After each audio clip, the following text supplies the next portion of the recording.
The teachings of the Church were a certainty to the people of the Middle Ages. There was no room for doubt, and questions were not tolerated. Church was the manifestation of God's will and presence on earth. Its dictates were not to be questioned, even when it was apparent that many of the clergy were working far more steadily toward their own interests than those of their God. The Church regulated and defined an individual's life from birth to death, and thought to continue its hold over the person's soul in the afterlife. In the form of the Black Death, the people began to doubt the power of the clergy, who could do nothing to stop people from dying or the plague from spreading. The Church repeatedly crushed dissent, silenced reformers, and massacred heretical sects until the Protestant Reformation, which broke the church power and allowed for greater freedom of thought and religious expression. The Church claimed authority from God through Jesus Christ, who, according to the Bible, designated his apostle Peter as the rock upon which my church will be built, to whom he gave the keys of the kingdom of heaven. The Church maintained the belief that Jesus Christ was the only begotten Son of the one true God, as revealed in the Hebrew Scriptures, and that those works, which would become the Christian Old Testament, prophesied Christ's coming. The lives of the people of the Middle Ages revolved around the church.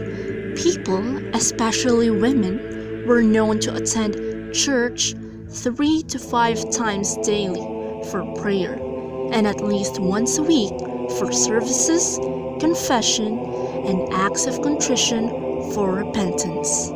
The center of congregation's life in a small town church or city cathedral was not the altar, but the baptismal font.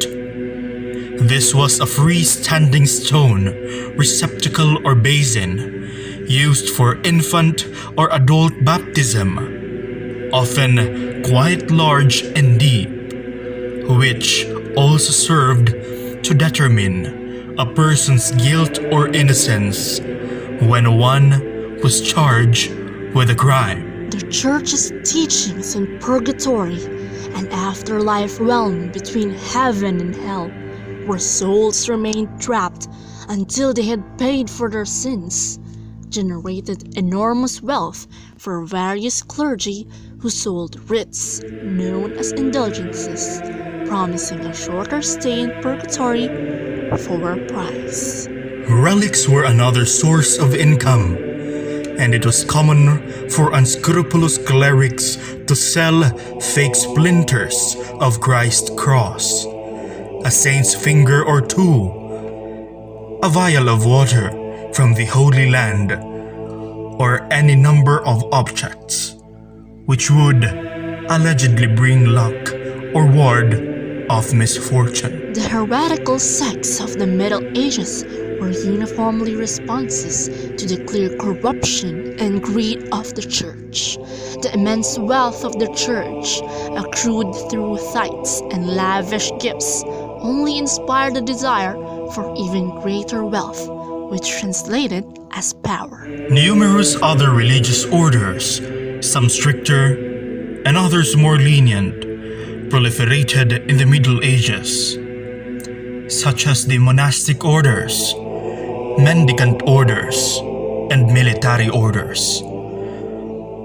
Benedictine monks and nuns tried to remove themselves as much as possible from the secular world, ideally living in communities with minimal contact with the outside world. The monopoly the Church held on religious belief and practice was broken, and a new era of greater spiritual freedom has begun, but it was not without cost.